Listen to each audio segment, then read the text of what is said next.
Well, welcome everyone, and truly are ready here for eSeniors GT3 World Championships.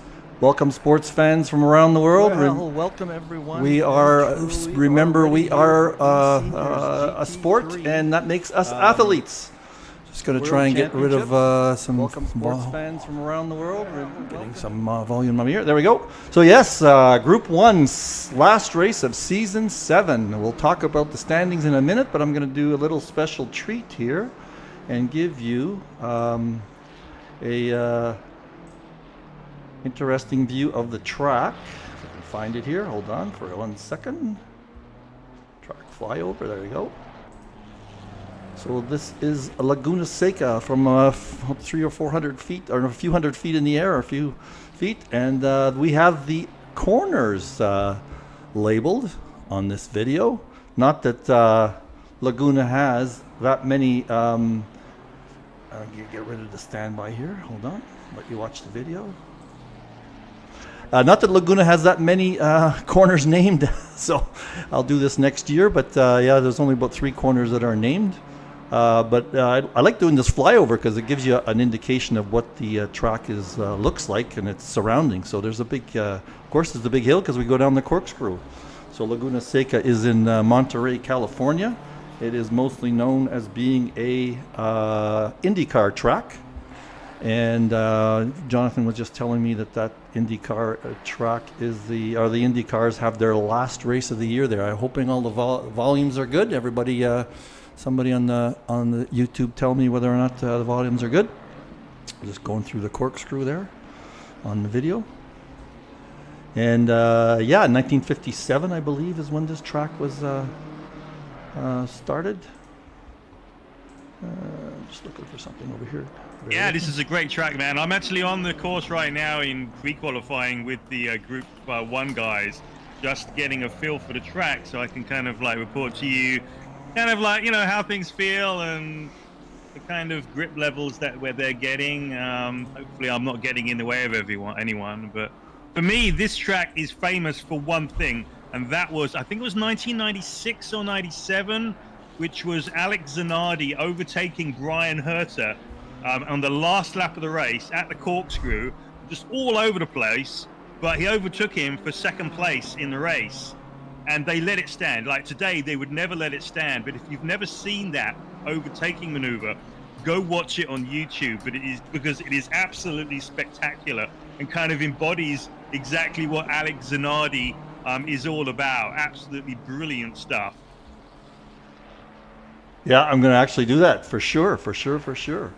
All right, now let's get to something very. Before I do that, let's talk about our sponsors. Before I forget, our great sponsors for this season were Syndeo, a video over internet protocol telephone experts, Sim3D, fine purveyor of sim. Oh, I'm not on here. Just a second. There we go.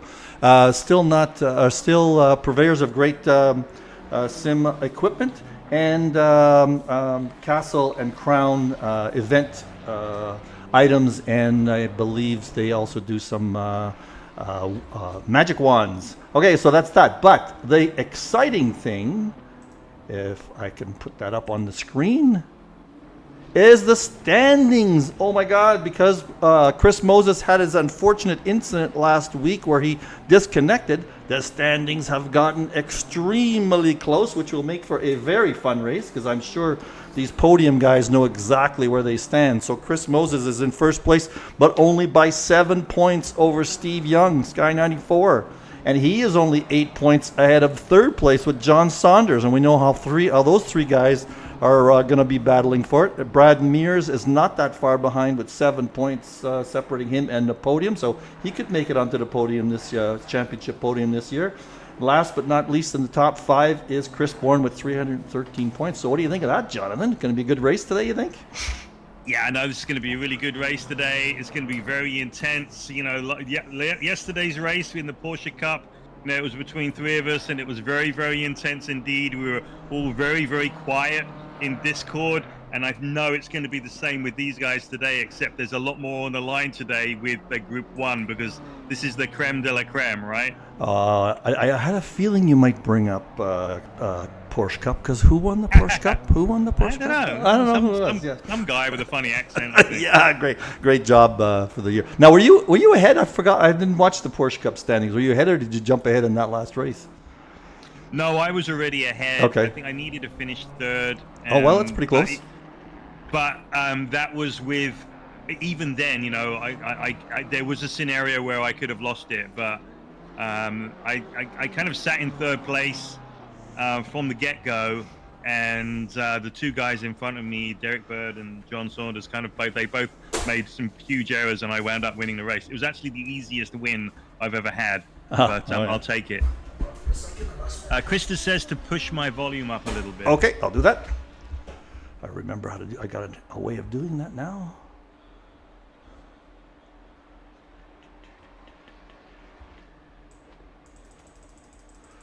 But yeah, and it was a great championship. But it was like the only way I could be fully competitive was to only focus on the Cup car all week long. So I didn't sit in the GT3 at all, basically. I haven't done any GT3 racing for months now. So that was the only way. And those other guys, you know, Derek and John, you know, they can go between the Cup car and the GT3 really easily and be like bang on the pace, and I just can't do that. So you know, here I am just basically sitting in a Cup car. I just did a couple of laps with the GT3 and I was completely off the pace. Okay, good. So there. So all right, so you just did a couple of laps, so tell us a little bit about Laguna Seca that we want to know just before we Chris Moses, I'm sure, will be the first guy out, and we'll follow his first lap when he comes through. Well, I mean, these guys know all about this track, and, you know, it's all about keeping on the black stuff. There's sand absolutely everywhere. So, you know, with sand, you get a wheel off into the sand, your wheels just spin, and it just throws you completely off the track. You've got a few really fast corners where you need to really, really be eagle-eyed on the apex of the corner. If you miss that apex and you go in as fast as you would normally do, you're going to go straight off. You've got the corkscrew, which is really the signature of this circuit. You know, you climb up, and then, you know, it's basically an invisible apex, you know, and you turn in, you don't know what you're going to get, and then it drops down like a roller coaster. You know, if you've ever raced in VR, this is the first place you come to, because that sense of depth using VR at the corkscrew is absolutely insane. It's fantastic. Well, I remember the first time I drove this track, I actually got dizzy going over the corkscrew for the first couple of times, and I was just on a regular screen. Yeah, you know, we're all used to driving this track, you know, all the way back to like the Gran Turismo days of the late 1990s, and it was always like, oh yeah, that's really, really cool. But until you do it in VR, you just cannot get any sense of what it really is. And I'm sure in real life, it's even more impressive than in VR, right? Yeah, my BMW salesman actually said he got a track day on Laguna Seca, and he wouldn't drive it, but he drove with a professional guy. He says it was just insane to do it with a professional guy. So I got a question for you. So you have a BMW electric car. So I know it goes really, really fast, but do you make pretend broom broom noises when you're driving? No. Okay. I had to ask though, right? Green light, go. Okay, so here we go. Look at there, I'm watching Chris and who's that with that? That's Bird right behind him. Sneak out of the pits. Yeah, the pits. Krister, does this sound a bit better? I tried to pump it up a little bit.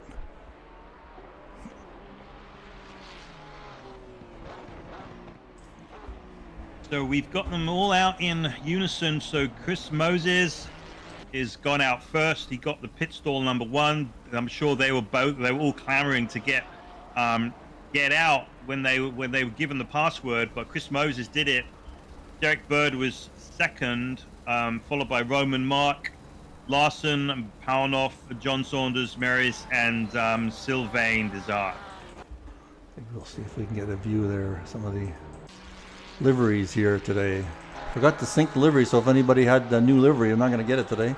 I forgot to sync. There's a nice view of Merce's car. Saunders. Let's see, the pole position time by Driscoll in the Group 2 race was a 23.1, and that was wine assisted.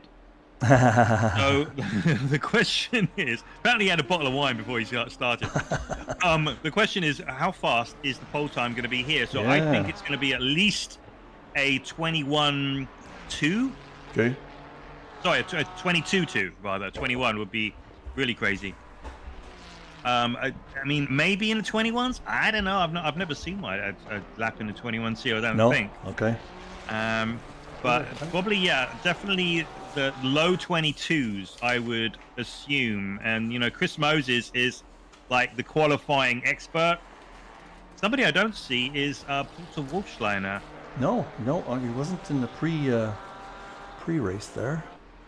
I'm just looking ahead. I printed out the Wikipedia thing here, and there's a few lap records on here. I'm just going to take a look. Lap record, outright lap record, 105 in on a Ferrari racing day. In a Ferrari. Oh wow! In a Ferrari F203 GA, whatever that is. The kart. So that is the Ferrari 2003 Ferrari Formula One car, the F2003 F2004 GA. That was one of the fastest Formula One cars that's ever been made. Basically, you know, it had that beautiful V10 engine.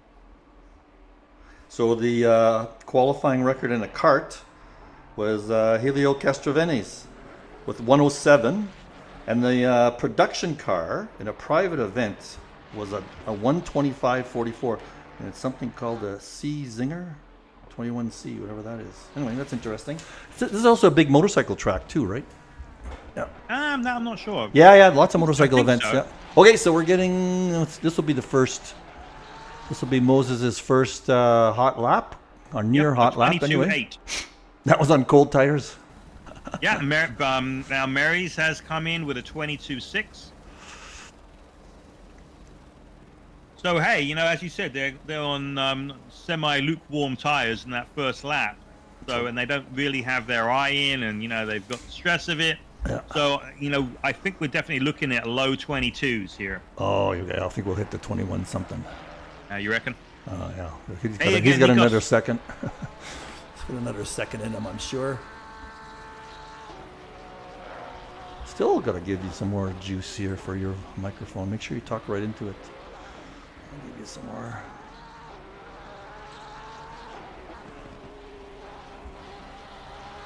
You had me do a Murray Walker, standing here screaming into my microphone.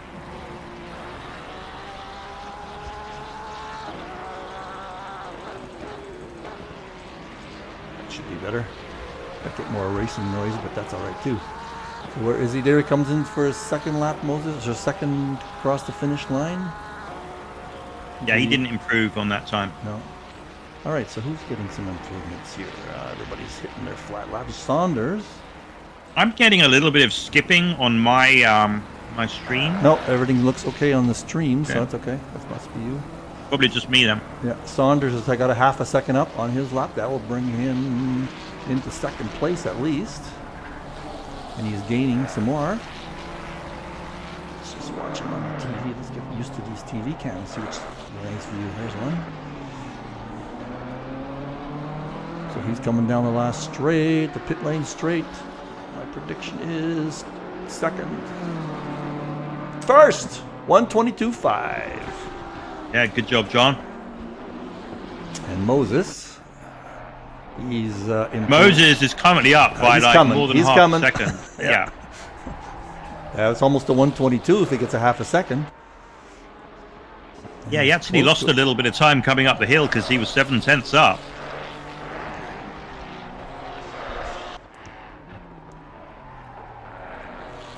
Here he comes around the last straight. Yeah, he could actually gain time on that last turn as well. He's going to get 121 something. No. Yeah, 22.2, but I think he has the potential for a 21.8 or 21.9. And let's see here. Sylvain has got a good time going. He's up a half a second. He's coming across the line now. That'll jump him up a little.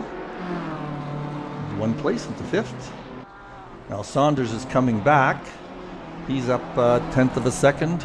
He's hanging in there 1/10 of a second.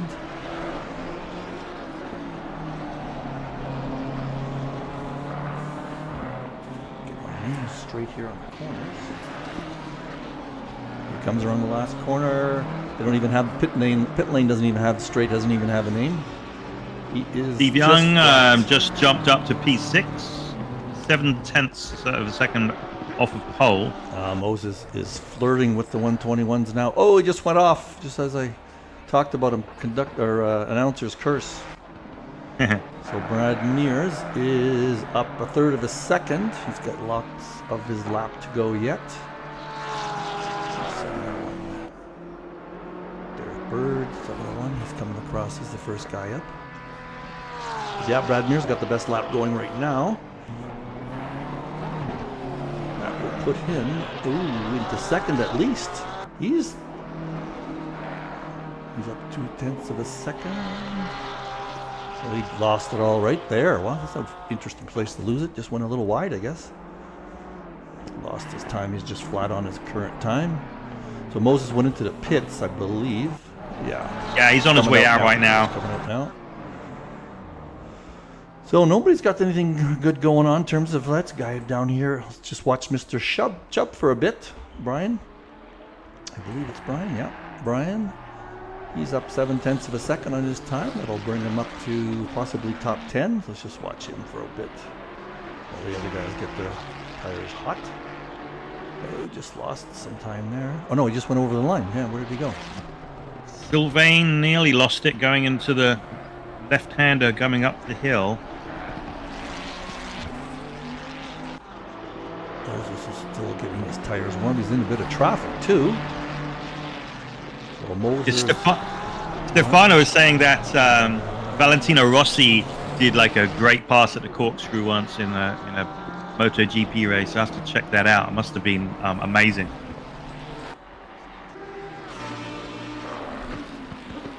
See how Steve Young's doing. He's got to get up there a little bit. He's up there in the standings, so sitting in 6th place right now at 123 flat, and he just lost it. Another announcer's curse. There's Derek Bird. Let's give him a curse. He is flat on his time right now. Chris Moses just went over the line to start another quick lap. Okay. Got 6 minutes on the board. So Chris has the fastest first and third sectors, whereas John Saunders has got the fastest middle sector by 3/10 of a second. Wow. His middle sector is 28.08, and Chris Moses is 28.3. Now, whether Chris can improve on his middle sector or not, really interesting one. Let's just follow Chris right now, halfway through his lap. Opportunities to pass, Jonathan. Lots? Yeah, well, there's opportunities to pass here, and there's other spots where you want to pass, but you just can't. Like going up the hill here to the corkscrew, obviously you can't pass here without the person in front really giving you space. You run wide here on this left-hander, yes, you can get by, but you're not lining up a pass. You can line up a pass on like 2 or 3 different spots. So this coming up here is the first one. So you got a fast right-hander coming up to a heavy braking zone, the last corner. So this is a good opportunity right here.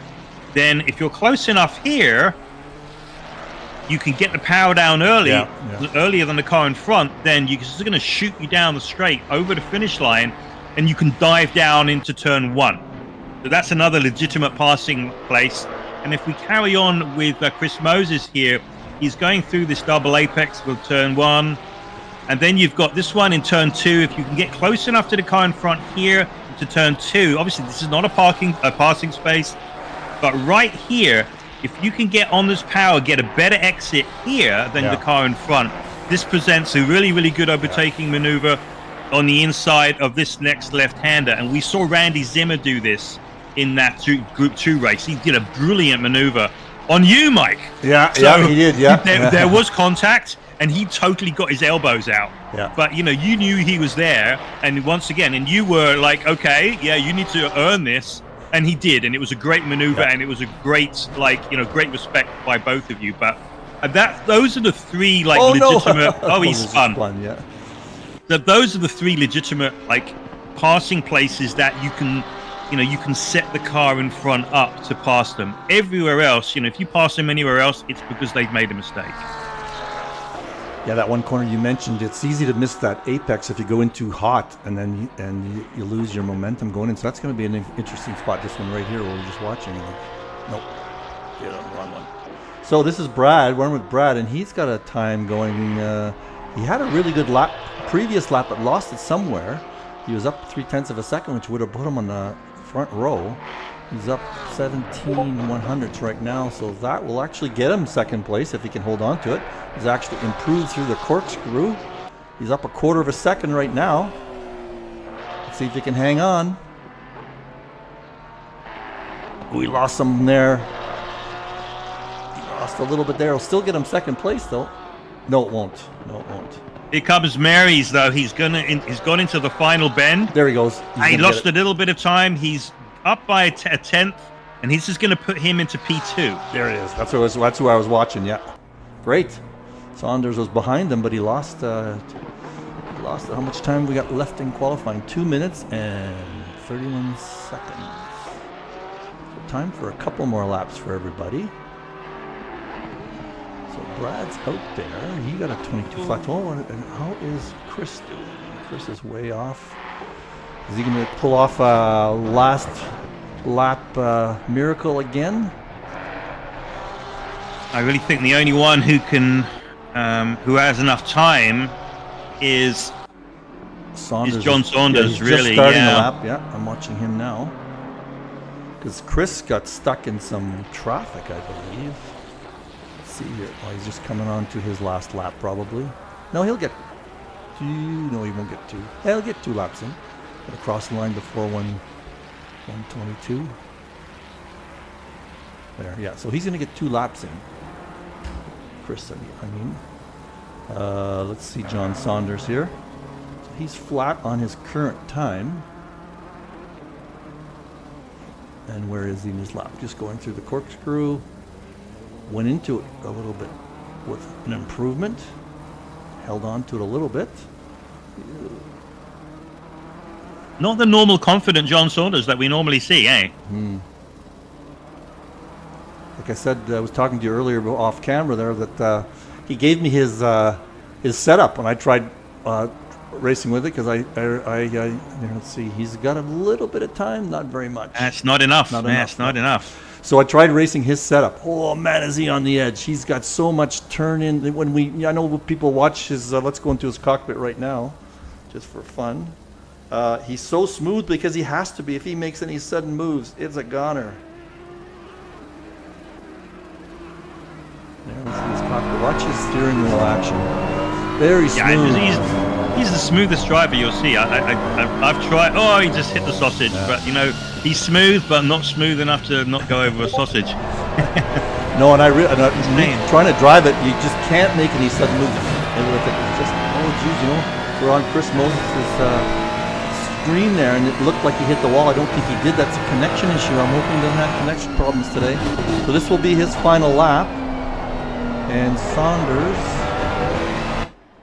is in the pits. So this is it. And Brad is in the pits. So this is our podium: Moses, Mears, Saunders, Sylvain, Steve Young. Oh, Steve Young's actually got a lap coming. This will put him on the podium possibly.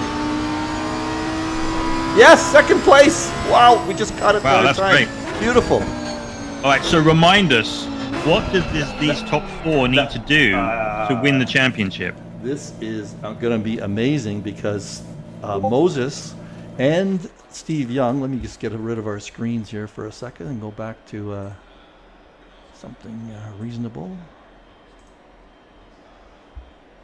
Yeah, so Chris Moses and Steve Young are in first and second. So Steve is 7 points behind.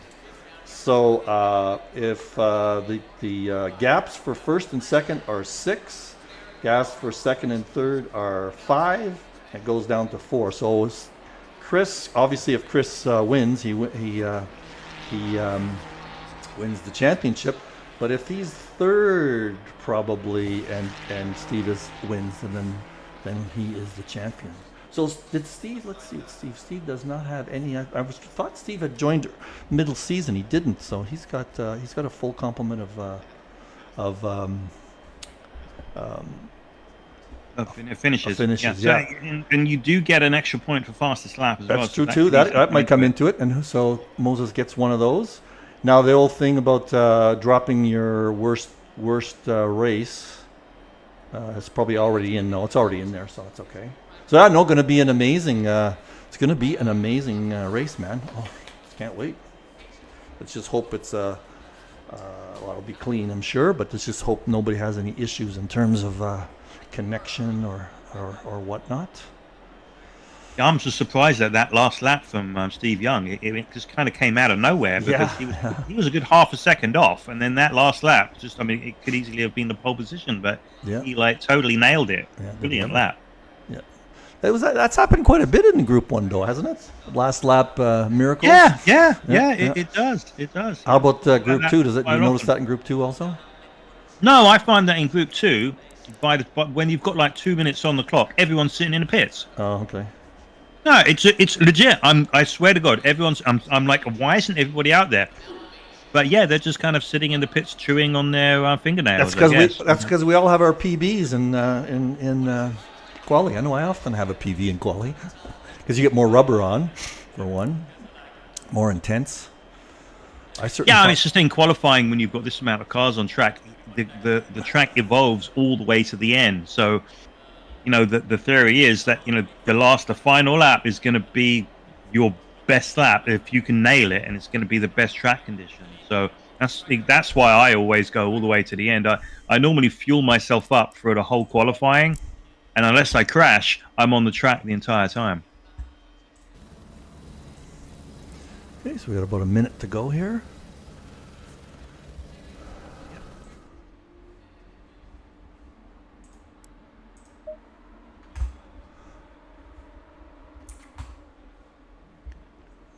All set up. Wish you guys could see how many weird things I got to do to get this going.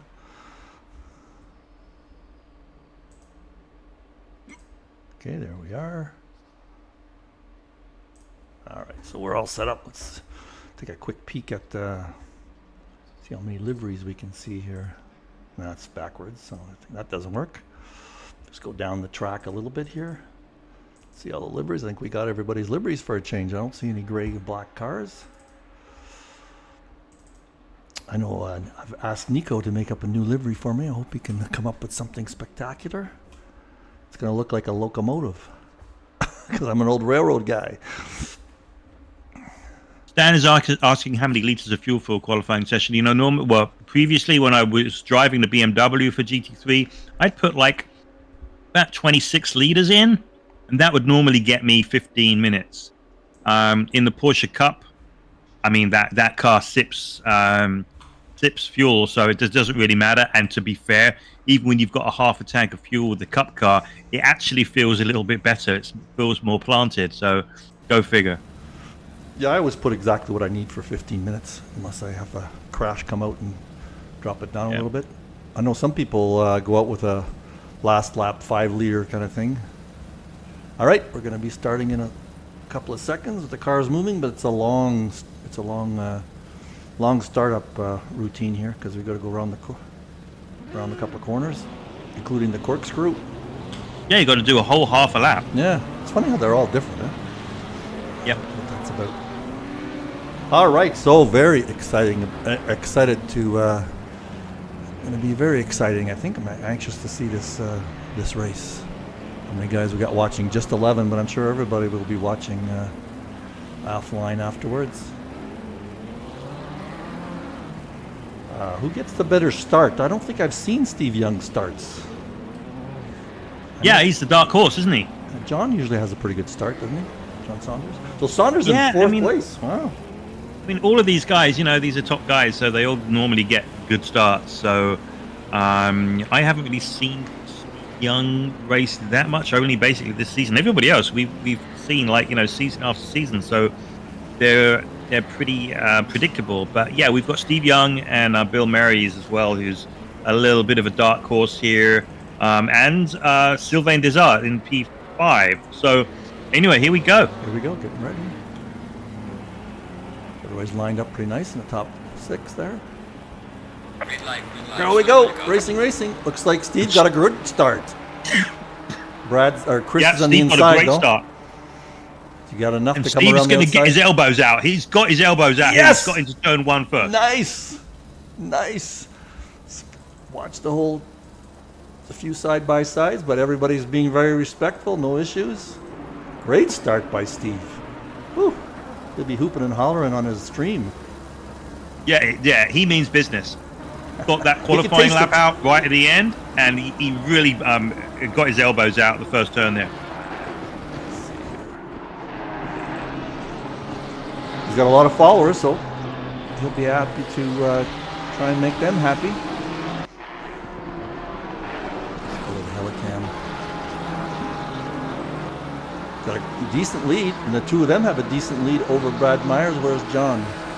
Everybody's being a little bit of careful in the first lap with cold tires. There's somebody trying to make it a move on the outside. Who is that?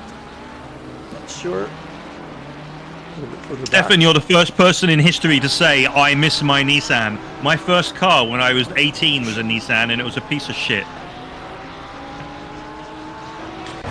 There we go, end of the first lap. We have Steve Young, Sky 194 leading, Chris Moses not very far behind, followed by Bill Marys, John Saunders, Sylvain Desart, and Derek Bird in the Porsche.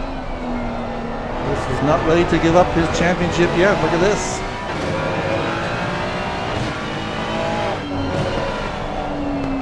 So, yeah, no, Steve has to do better than win, though. Chris has got to finish slower than second if he wins to take over.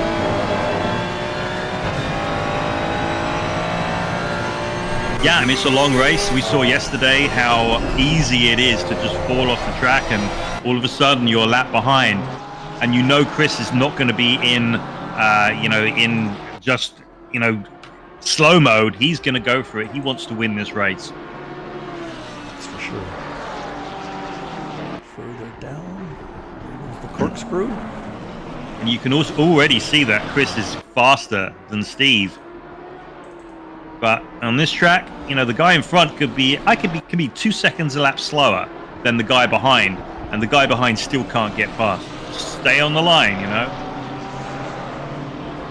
Steve's an experienced racer. He's not gonna give up the line. That's for sure.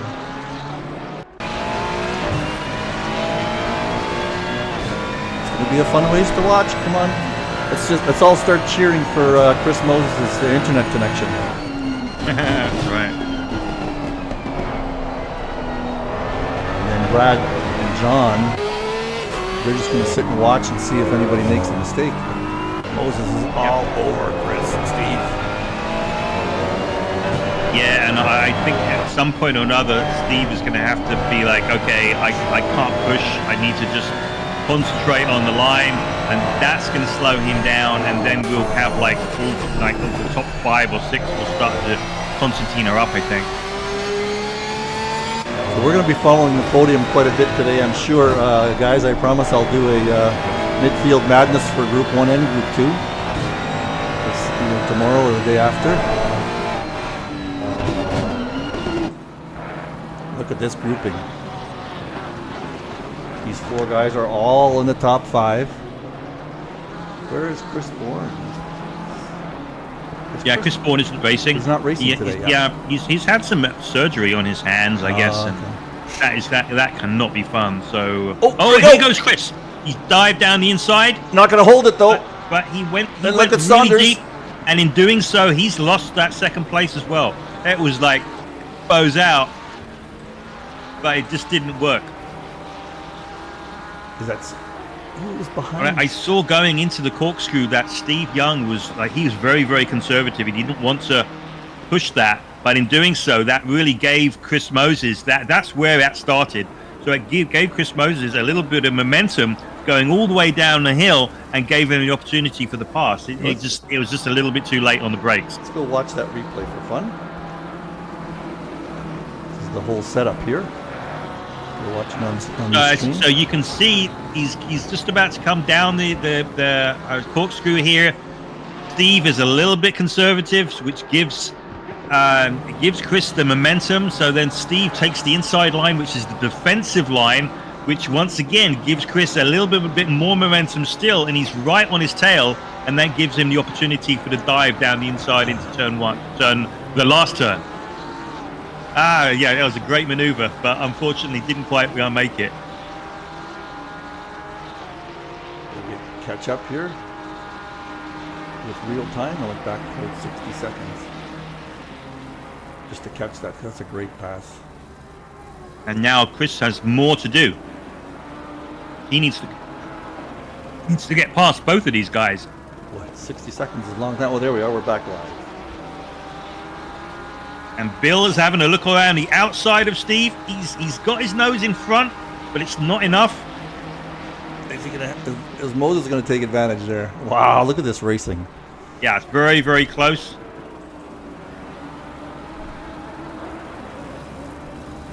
They're talking about Nissans in the chat. So my first car was it was called a Nissan Cherry, and this was in Britain in like 1989, I want to say.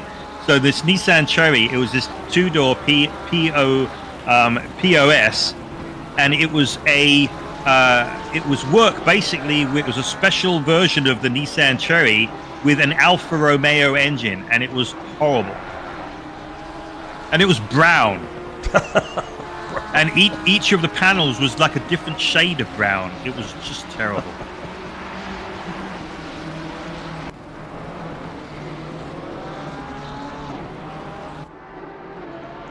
Never broke down though. No. That's something. So again, this week we've got 3 different manufacturers on the podium. 4 with the number 4. Yeah. That's nice. That's nice. Just goes to show you a nice balance between the cars in the game, and drivers make a difference. Absolutely. Brad Myers is doing really well. He's just all over Steve. Yeah, Krista, brown cars should definitely be illegal. There's like a brown, I guess Porsche have like a brown on their cars, and it's just like, why would you do that? Like, really? Why? You spend $100,000 on a car, and you frickin' buy something brown. And you have to order it usually, so you do it on purpose. Yeah, what's wrong with people, really? I hate those, I call them mud colors too, those kind of weird new colors that they have that are kind of almost matte, but they're not. I call them mud, especially when it's gray, it looks like mud. Yeah, that kind of almost pastel colors, Yeah. but they're not that light. I don't like know what any you're of talking them. about. No. Yeah, BMW had a lot of those colors a while ago. Yeah, when I see one of these weird colors, I say, oh, I hope they got a discount for that color. It's possible. Maybe they had a lot of brown paint laying around. Hey, give them $1,000 discount on this. No, they just threw all the extra paint together and made a new color out of it. Holmes is really trying to get by Bruce Hopkins here. The front end guys. Let's go back to the front here.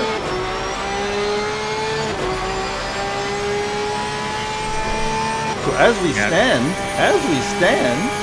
Young would be our champion. Because Chris is in third place. Wow. Isn't that interesting? Isn't that interesting? Yeah, so now Chris Moses is sweating. He's sweating buckets. I'm sweating just watching this. What if Chris Moses gets the fastest lap and he finishes in third? He finishes in no, I don't know. The first is 9 points. 11 points. So no, that won't help him. Yeah, he's only 7 points behind, so if he finishes first, if he finishes in second, he'll be okay. Well, we got a long way to go yet. Oh yeah.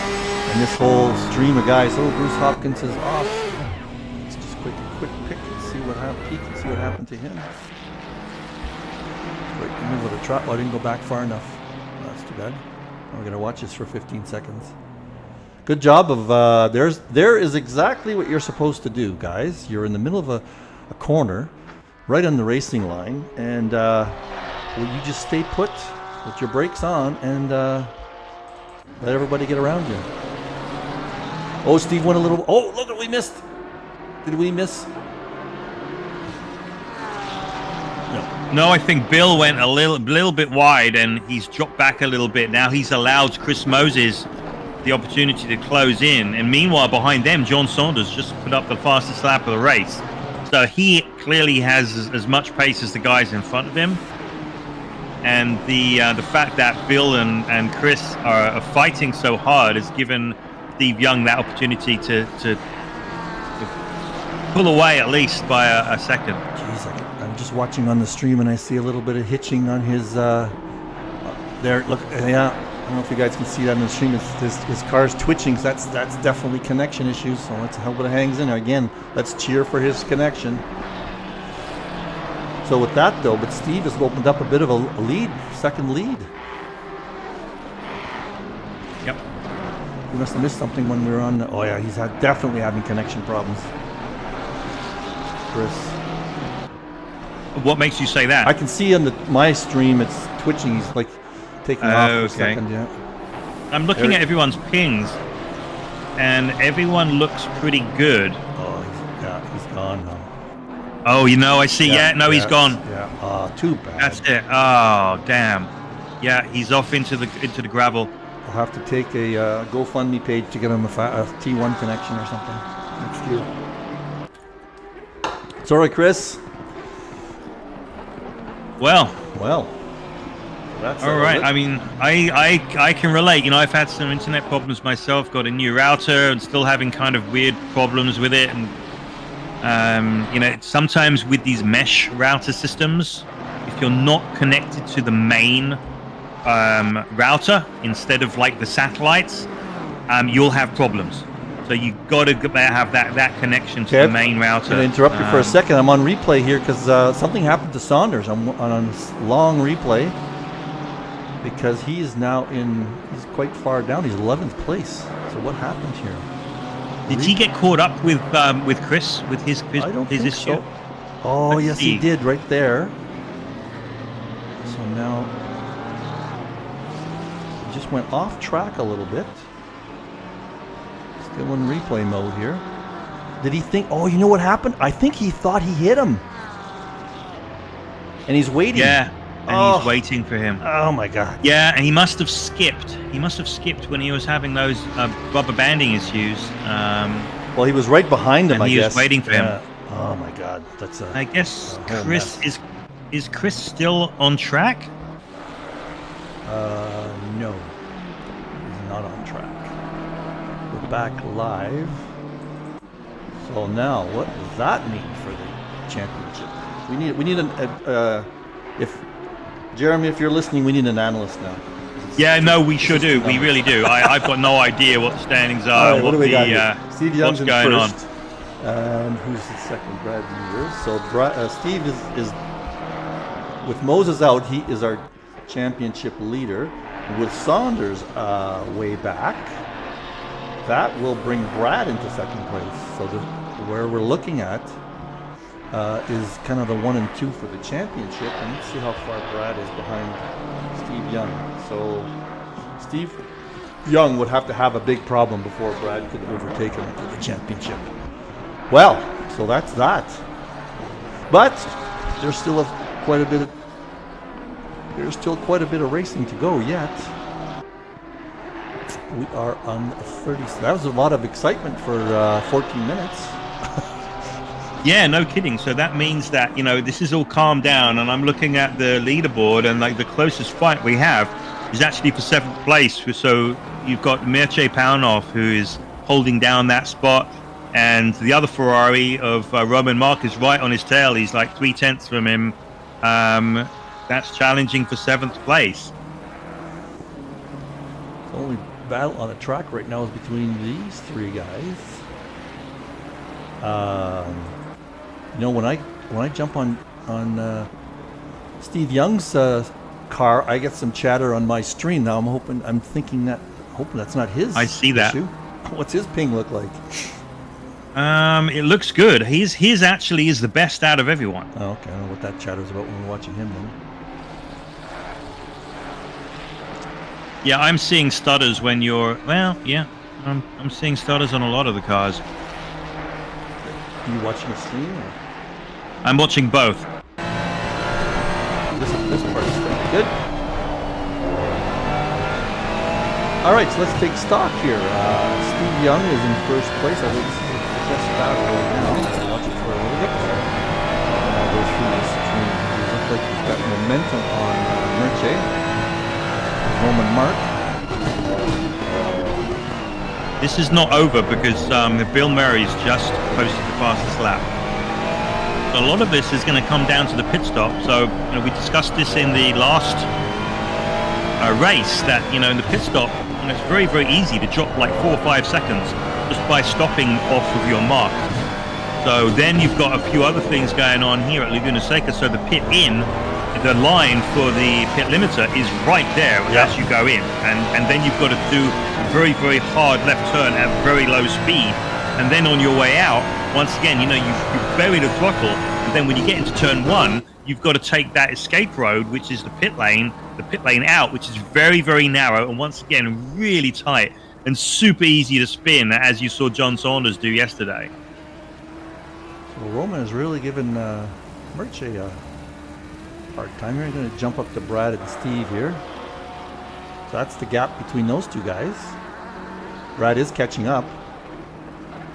Just jump this. Is it Brad? I keep on calling him Bill. I don't know why. It's I'm Brad. sorry. It's Brad. Sorry, Brad. Yeah, Brad Mears. He's definitely catching up.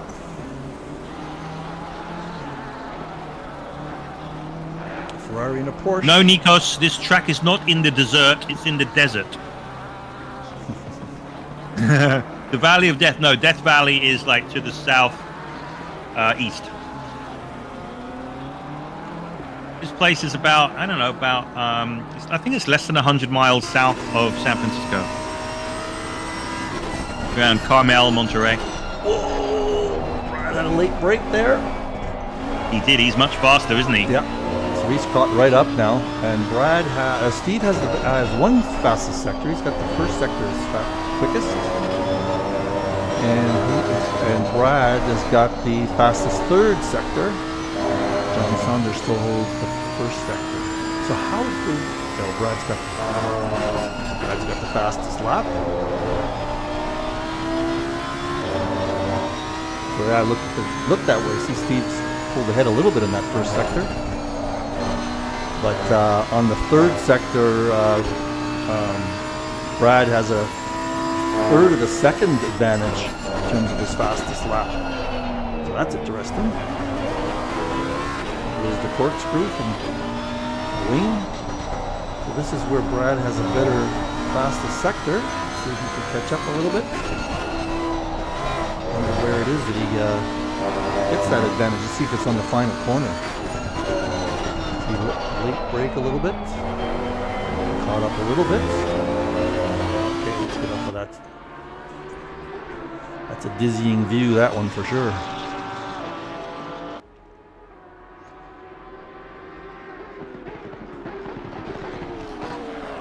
There, he really caught up with him there. Oh, I think he late break and he couldn't hold it. He lost a little bit of ground there. So that's super too bad that Chris has a technical problem and couldn't finish. And that also kind of screwed up John. Unless John did touch him, I should take a peek here. I think I can take a peek to see if there's been some contact. What is Saunders' number one? No. Bear with me. No, there's no contact shown in race control, so I don't think there was a problem there. So, still with me, Jonathan? Yeah, no, we've okay. been joined by Krista. Oh, okay. Hi, Here he Krista. goes. So he got some momentum here going down the hill. Has Brad, similar to what happened earlier in the race with Chris. So now he's going to go in. He's going to go into the last turn. He's going to take a dive. He's having a look. So he's got some good momentum out of that final turn. hopefully lining himself up to go down into turn 1. But you know what? That Lamborghini, I think, has higher top speed than the Porsche. So that's why he's having a hard time getting a better entry into turn 1. Steve's taking great lines too, though, isn't he?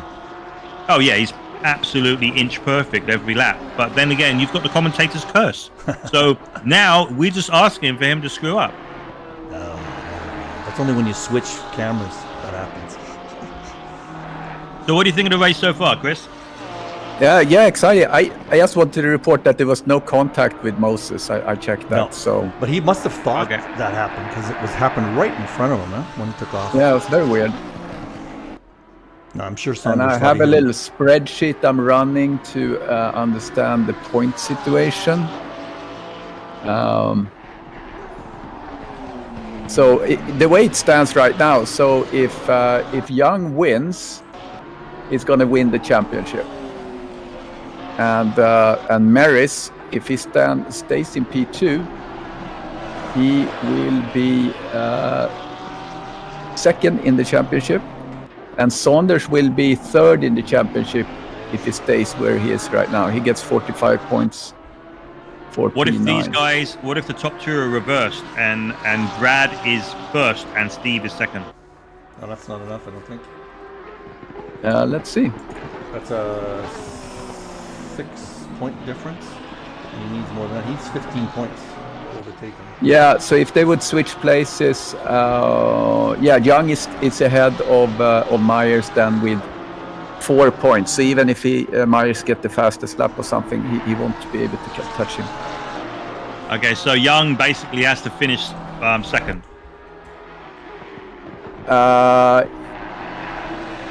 Well, if Young finished second, he's There's got to be gonna about a win 2 the or championship. 3. There's got to be about a 2 or 3 position difference between the two of them for. Yeah, Brad Young needs to be overtake. like P3 or something like that. Yeah. Well, anything can happen here. Yeah, I know, and they don't have pit crews, so they don't know all this. They're just Right, going to try and and you've race got- and catch each other. Pit stops coming up, Oh, that's true. and you know this is very, very close racing. This is for the championship, basically. So can't take out the possibility of contact being made between these two. Anything can happen. I'm really surprised they're not taking that little shortcut that you can take in that last turn. Over the curb. Yeah, you can totally straddle that sausage with no problem, and you gain like 3 to 5 tenths of a second. Krister, drop somebody a note in the race control. Nikos is asking where Sylvain Desart is in the league In the lead. on the table. I don't have that. Oh, Brad almost lost it there in turn 2. Yeah, He Sylvain got sits really in P9. sideways. P9 Really- for Sylvain. Okay, thank you. He got Here I go. Brad got very, very sideways there. He Oh, I lost. I put it on a the good replay half there. second. I just put on the replay. He just caught the curb a little bit on the throttle, Yeah. and it did it. Yeah. Yeah, oh yeah, he's very lucky he didn't lose that and go straight into that barrier or the brick wall on the right hand side. It's like I was saying earlier, you know, in the pre-race, that if you do get slightly off of the black stuff, you know, you're just asking to crash. He's pushing hard. That's why. Yeah, absolutely. It's what it's all about. This is when the shit hits the fan.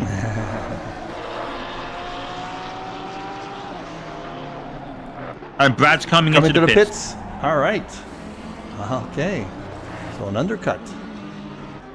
So let's see. Yeah, let's so see. this is the first time in the entire race that Steve Young has actually been able to drive without somebody right in his mirrors. So, you know, he can concentrate now on the road ahead and see what kind of lap time that he can pull out. And this is used tires, end of the stint.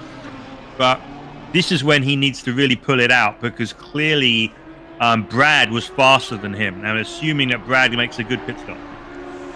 Yeah, I wonder what's going through his head. And you're going, oh, do I go come in next lap or not? It's getting pretty close to halfway through the race, so depends what he did with his fuel. If he Well, has an if he has a Steve choice. needs to pit this next lap. He has to. If he doesn't, then he is going to be, the undercut could easily work. Well, you could have a. In order to make an undercut or an overcut work, you really need at least 2 or 3 laps, even maybe 4 laps or so, to make it work. Yeah, but he's got a former Ferrari pit crew, so you know how they screw up pit stop strategies. They are terrible, aren't they?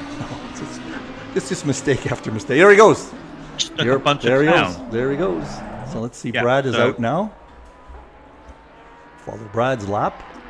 Now it's important for Brad to get a good cold tire lap, because now he's probably noticing that Steve is in the pits. Yeah, isn't Ferrari awful in their strategies these days? Oh my god. Yeah, it's just like this. It's like a circus with a bunch of clowns with huge feet tripping over themselves.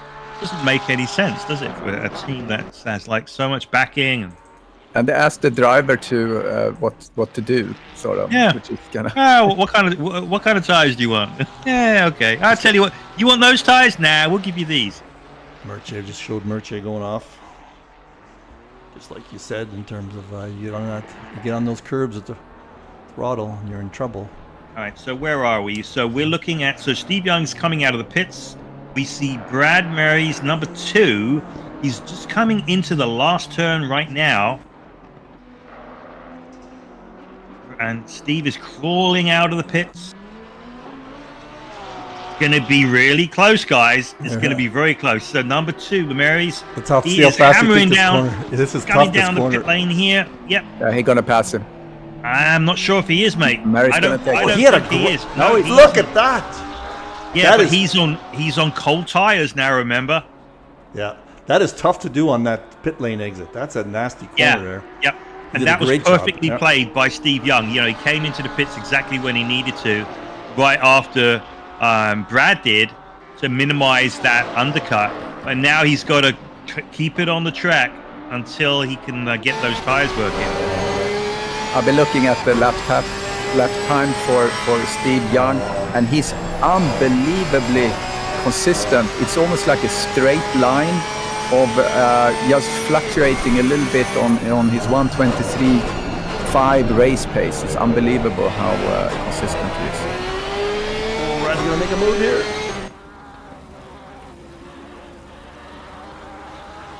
By now, Steve's tires should be pretty close to.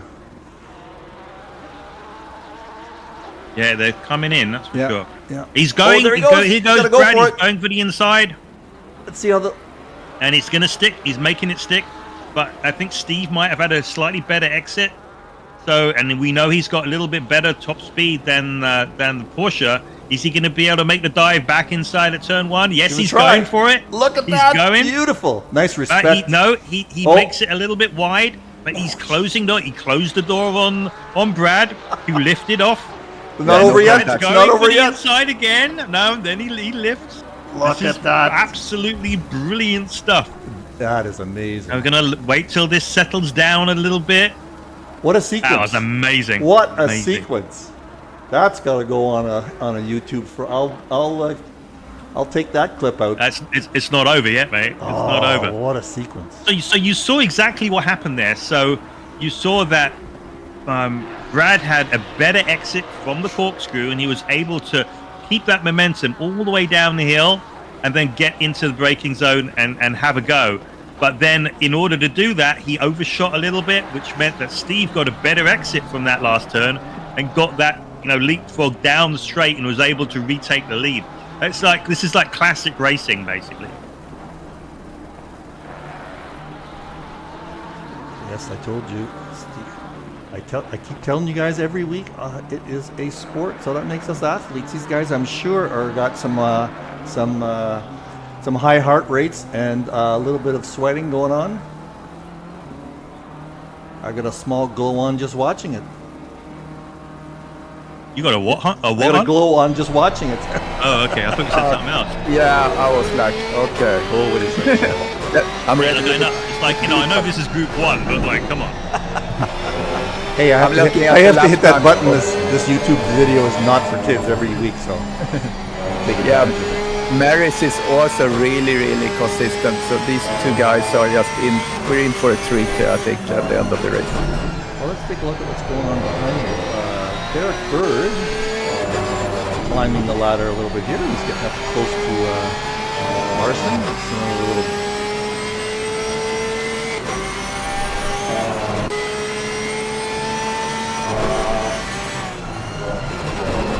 So this is such a great race at the podium. I'll do a midfield madness for the rest of the field here.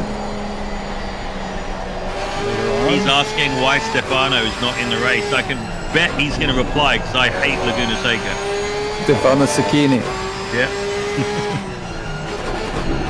Only 3 incidents recorded on this, or I'm sorry, 5 incidents. None on the first lap, I believe.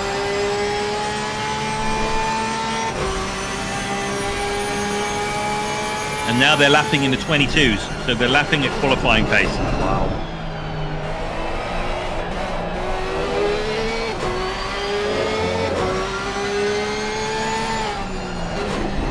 Well, I'm hoping these guys come into the interview room afterwards. Jonathan, stay on and you can do the interview for me. Oh! Brad just hit that sausage. He really gave it a clobber. Here we'll And go. now he's lost like a good 4 or 5 or 3 or 4 seconds, I think, because of that. Here's a Helicam view of it. Just clipped it, didn't he? Lucky he didn't hit the wall. Yeah, no, he's very lucky. Yeah, no, he properly whacked that curb. Let's see. What do I always say? Don't sit on the sausage. Again, not for kids' consumption. So that he's now, let's see here, he's 3 seconds behind. Let's have to watch to see if he is indeed faster and can catch up. But we've got another battle going on here with Derek Bird and, is it Peter? I was forgetting, no, Patrick Larson. Cockpit here with, oh, we passed him. I missed that. Oh, I need to go back. I missed it. Oh, I was watching. Did he pass in the corkscrew? Oh, behind the trees. He went around the outside. Wow. Yeah, he did. Nice. And he's got lots of pace. He's just going to pull away from him now. Well, that was interesting.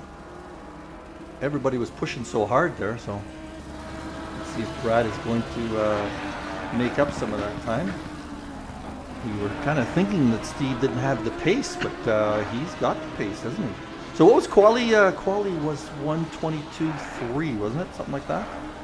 Yeah, 22-2 So or these guys are very 22-3. close to that pace.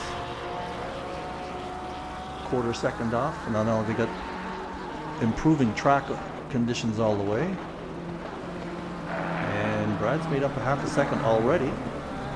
Just watch the cockpit. You can see Steve on the horizon there. He's already made up half a second. So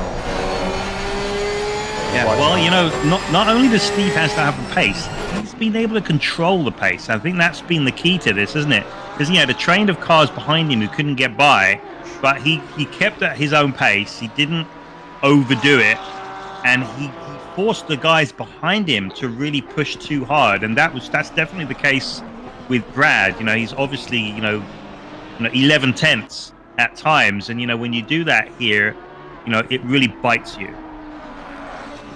He's made up a whole second though, but that doesn't mean he's going to get by him, is what you're saying. Right, you know, if Steve carries on doing what he's doing, he's pretty unbeatable. But, you know, hey, we're all human, and all it takes is one little mistake. Or a disconnect like for Chris Moser. I feel sorry for him because if, you know, he's going to lose, he goes from first in the championship to fourth. Yeah, that sucks. It's a shame. But, hey, you know what? It's the way it works. That's the way the cookie crumbles. Yeah, we've all had disconnects. It does sound like he has a more, specific problem. Yeah, I mean, he seems to have a problem that, you know, he keeps disconnecting. So there's something going on there. It's not something that's random. As I said, I've had the same problem, and I've had to really try and find what the root is and fix it. Sometimes you just have to buy a new router. I'm told that you basically have to do that. Like every second year or something. Oh yeah. Yeah, I had a 5-year-old, mesh router system that I'd been using, and for some reason it kept on literally just ignoring the modem. Like I had no internet, and then it would just come back on and off and on. And got a new router, and I had a different problem with that router, like I mentioned earlier, which I figured, I solved it by only connecting to the main router rather than one of its satellites. That seemed to fix the issue. Yeah, you don't want that. You don't want to sit on a mesh satellite for gaming. Yep. Because all those connections are made for you sitting and browsing web pages. So if there is a little glitch here and there, you don't even notice. But for gaming, you need to have a solid. I'm going to change to AT&T Gigabit. I'm a little bit nervous because they just put it down in the neighborhood. So maybe it's not that stable, but we'll see. Yeah, all you need is like a couple of lost packets, and basically, you'll disconnect from the Kunos server, but you won't disconnect from like Discord, for example. Yeah.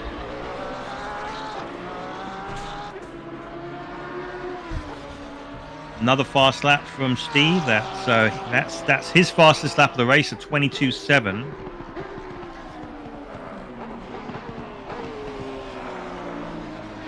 Stefano, I think ACC needs a huge update visually.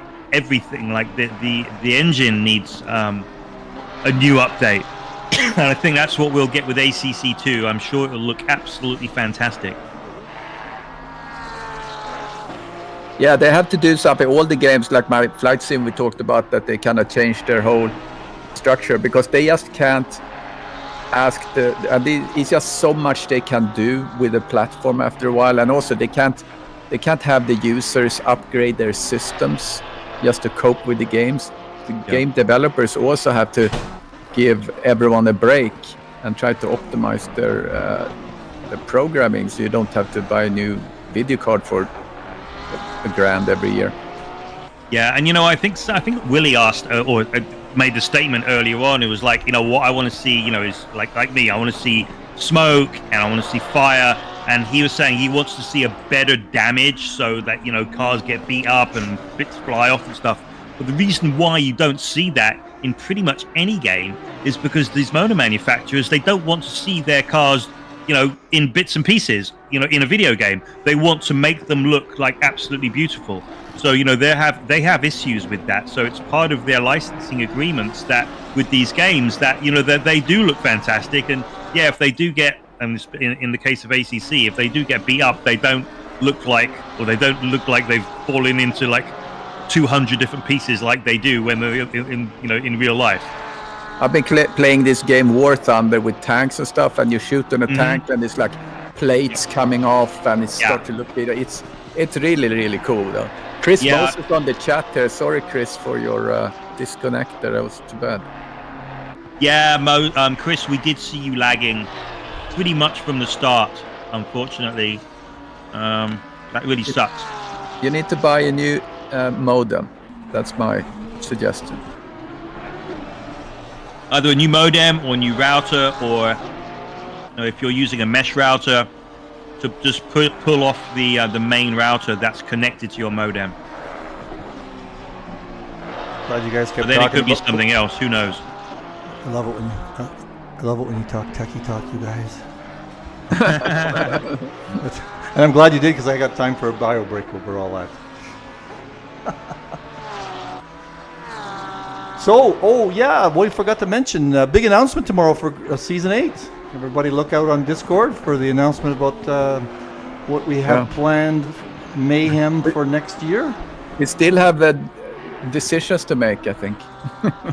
Final decisions. But we're going to mix it up a little bit. I think everybody will love it, and let's hope we get even more guys joining. Yeah, more cars on track. That's the goal. We have picked the tracks already, so you'll also have to watch for that tomorrow. Next week, the server is going to be set to Valencia, correct? I believe we picked Valencia for practicing next week just because it's a newer track. We haven't all got... I think Steve had a little wiggle there. So yeah, the he gap outbraked is- himself yeah. a little bit. That's the first time all race I've seen him brake too deep, and it was at a spot that was really, really not good. And what it's done is it's allowed Brad Marys to close up considerably. Yep. there. And now you gained a second right there. Yep. Let's just go into Brad's cockpit to see what he's looking at now. Yeah, so I think it's Valencia. We set it up for next week just because new track, not everybody has thousands of rounds on it like all the other tracks, so that'll help us get ready for that track next year. I think we did throw that one in for one of our 10 races. Yeah, so there'll be a note on Discord, so everybody watch that tomorrow on Discord, and you'll see what we have planned. We're going to take a week off, I believe, and then the season will start the week after. So yeah, so Steve is 1.5 seconds behind. Or sorry, Brad, I should say, 1.5 seconds behind Steve. But Steve went a little wide there. Didn't seem to make much difference. Brad's pushing really hard. So I've got him in the cockpit here. We can watch his steering inputs. But looks like Steve's able to maintain that gap. Still at 1.6 seconds. Nice. As Krister was saying, that both these guys are lapping very consistently.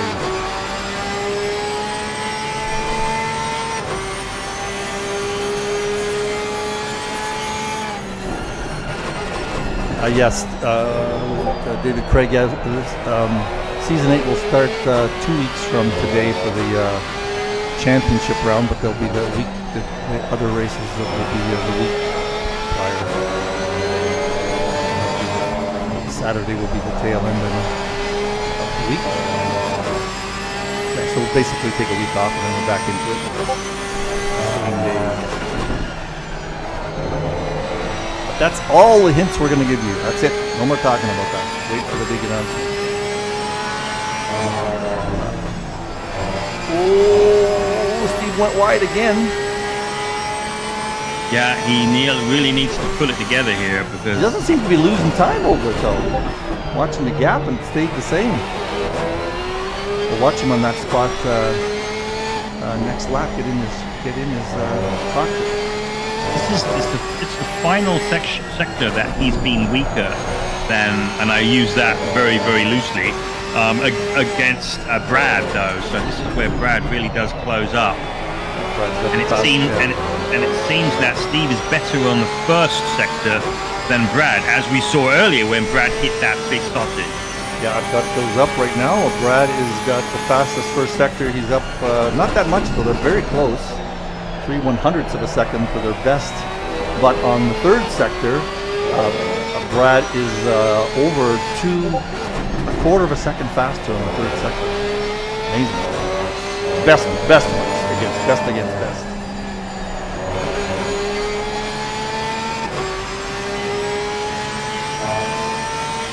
Let's just watch Steve here. This is where this next corner is where he's been going wide. Let's watch his steering inputs. That one went onto the curb, but that's okay. He played a little bit easier on that one. That's definitely a corner. If you hit the apex just perfectly, you can really put the hammer down there.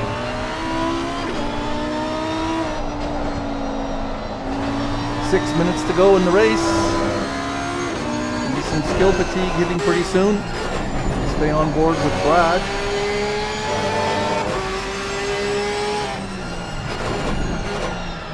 He usually catches up on the corner, but then Lamborghini pulls away. Brad gained 4/10 of a second on that and is able to maintain that gap. So made up a little bit of ground there. You can see that gap coming up close. There's Steve, and this is what Steve's looking at in his rear view mirror now.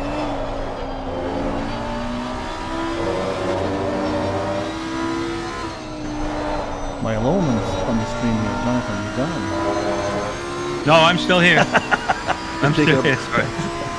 That's good. Yeah, I've just got a whole bunch of text messages coming in. Like my brain is somewhere else. That's okay. So yeah, the gap is. See now, Steve's pulled away again. He's back up to a second and a half gap. There's that spot where he was gone wide a couple of times. Didn't go wide that time. Yeah, I think it's going to take a big mistake from Steve for Brad to be able to close up. And I think somebody mentioned that the Porsche was really, really bad over the curbs and bumps and stuff. But you know what? If that's bad, then the Lamborghini is much, much worse. I mean, honestly, you hit one of those sausages in the Lambo, and you're basically done. Have you driven it since the new release? No, It's I've gotten not, way but better. It's actually gotten way it better has? than it was. Oh, yeah. okay. Yeah. It couldn't really gotten any worse. It was just terrible. Yeah, it was. I think all the cars have gotten a little bit better on the curbs. Everyone seems to have gotten a little bit faster. I'm interested to see what it's like when we get to a place like Monza. So I've been doing a few Monza and Spa, for that matter, races in the open lobbies, and my lap times are much faster. I think you get much faster top speeds now with this new update, especially at Monza. Where it was difficult for anyone to get in the 48s. Now almost everyone is in the 48s. So, and the faster folks are in the 47s pretty easily. 57. 57? Yeah, 57. No, 47. Oh, I don't remember. 7. I'm getting old. Just watching Brad's steering inputs, he's really pushing the edge. Has to correct in the middle of his corners. Let's watch Steve's steering. Is he even smoother? Is he pushing hard too now? 3 minutes left in the race. Krista, are you still on? Yes, I'm Can fiddling. can you do a little calculation for Yeah. if everybody finishes just like this, what it's going to mean for the championship, and then we'll stay on and now All right, at the so same time. let's see. What we have Young, Merrick. Yeah, Sylvain is kind of out of it. So No, just so- keep it secret until Yeah, the yeah, interview. and I think Jeremy gonna enter the results really quick. So I'll keep an eye on that too. So we get the official. Brad's actually made up some time. He's only a second back now, so in the last, we'll get probably 2 or 3 laps in here. Get another interesting finish. Let's go to the helicam a bit. Yeah, I'm sure Steve knows that all he has to do is finish, first or second, and he's got this in the bag. So if Brad is right on his arse, he doesn't need to fight. He doesn't. He's got this sewn up. What he mustn't do is crash. Yeah, that's for sure. So that's why if Brad can make up some time and push him, maybe he doesn't really care. Yeah, if he knows that he can finish second, then he may not push too hard. But hey, our racers don't like to finish second. True. So it looks like we're going to get 2 more laps in. Yeah, this is a bit of a funny circuit that, you get to the end of what you think is going to be the last lap and there's 10 seconds on the clock. That's exactly what happened in yesterday's race in the Porsche Cup. I think I crossed the line with 8 seconds remaining and it was 10 seconds back to P2. And, there's no way I was going to hang around. I just did the extra lap. This is actually going to be we're going to get 2 more laps. We're going to get this lap and then the next one now, I think. And another after, yeah. So he's still maintaining that 1 second gap.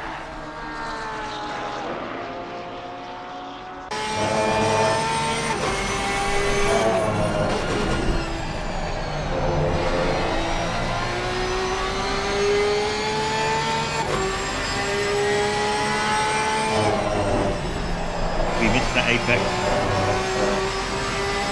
Just staying far away from sausage. Yeah. Keep the sausage. Here comes Brad. Closer again. That was a good corkscrew for him. Brad, I mean. Very, very good. Yep. Closing in. Again, this is his good sector. Steve. Yep. Yes, it is. Sure. Now we can see how much of a risk he takes at this corner. job. So now watch the Lamborghini pull away. Yeah, that Lambo's definitely got a couple of miles an hour on the Porsche. Let's see if I can see the. I can see his speed there. I can see Brad's speed, but I can't see the Lamborghini. But he's right close now. So this should be the last lap. Or is it? This is the last lap, yeah. Okay. Came close in that last corner. Yeah, you can see Brad is really trying hard. You know, he's taking every apex as close as he can to the sand. The sand is like being thrown up. And and when you're leading, you have to maintain your composure and not lay up either. Right, and that's very, very difficult. But you know, I'm sure that Steve's been in it like time and time again. This is not his first rodeo, no. He's just got a couple of corners left. He's got to nail this corner and not give Brad that opportunity to make a dive into the final turn. Yep. Because he will dive. No, he's too far back. There's no way he's going to be able to go for that. There's no gap to go through to. So that's the last turn, and Steve Young, there it is. There it is. He is your winner and your eSeniors GT3 champion. At that. Great job. Amazing race. Merce's trying to make up a spot here at the end. Yeah, that little side by side they were driving was just brilliant. Yeah, I'm gonna have to grab that clip and put it out there for posterity. That was an amazing sequence of about 5 or 6 corners, wasn't it? Just gonna stay with Merce here because he's got a little battle going. So the way I see this is that Young wins the championship, Myers second, and Saunders going to be third. Okay. I'm going to grab Brad is there. I'm going to grab him and put him in commentary. Hello, Brad. Just stand by. Yep, Roger. Set up here for other things.